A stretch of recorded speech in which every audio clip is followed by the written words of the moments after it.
Okay, hello everyone. Today we are starting with the proof of the conservation of energy. The principle I already explained it to you. According to the principle, it says you that energy can neither be created nor be destroyed, but it simply changes from one form to another. The total energy of the universe will remain conserved. Now, for this, what we have done, we have taken a body of mass m.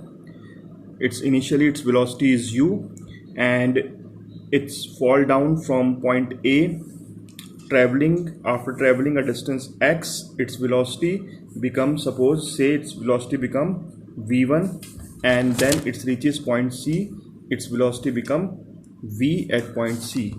After falling a distance h, its velocity become v. Now, so what we have to do, we have to calculate the mechanical energy, that is the sum of potential and kinetic energy at point A, the sum of potential and kinetic energy at B, and sum of potential and kinetic energy at C. So let us start with point A. So let us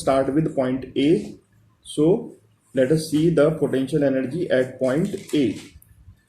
So point A, first of all, let us find out its potential energy. Potential energy is denoted by U equals to mgh.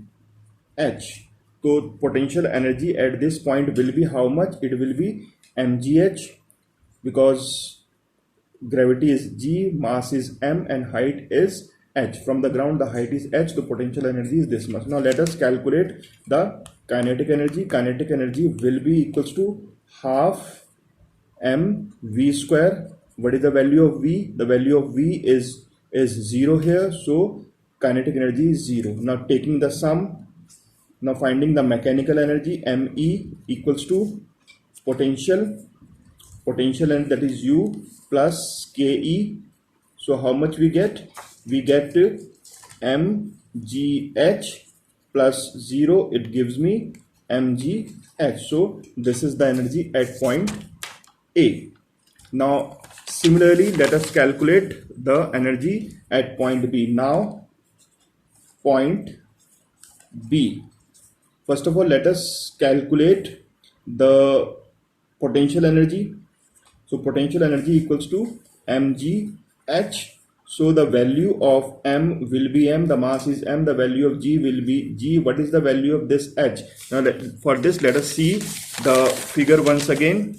So in the figure, the body starting from point A comes to point B, falls a distance of x. Now what about the distance from the ground? The distance from the ground is h minus x. So the value of this h will be h minus x.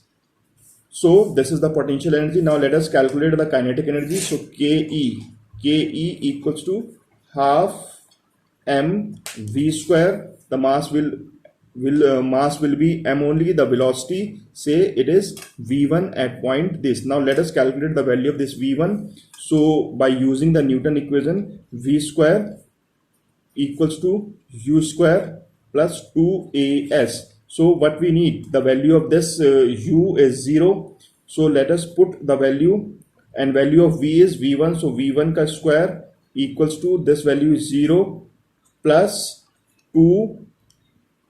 The value of a is g and s is how much? X. So the v square is 2gx. Now putting this value in equation, suppose 1. So we are putting the value in equation 1. So ke equals to half m v square is 2gx, 2 get cancelled, so we get mgx. Now finding the total energy.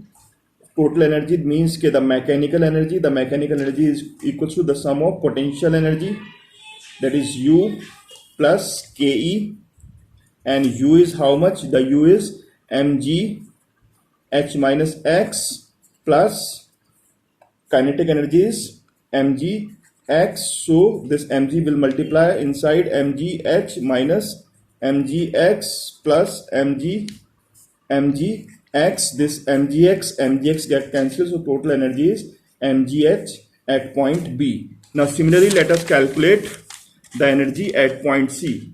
Now let us take point C. Now point C, first of all, let us find out the potential energy U. Now U will be 0. Why 0? Because all the potential energy get converted into kinetic energy before striking the ground, so the potential energy will be 0. Now let us see the kinetic energy. So kinetic energy will be Ke equals to half mv square. Now find out the value of v square by Newton's third equation. V square equals to u square plus 2as.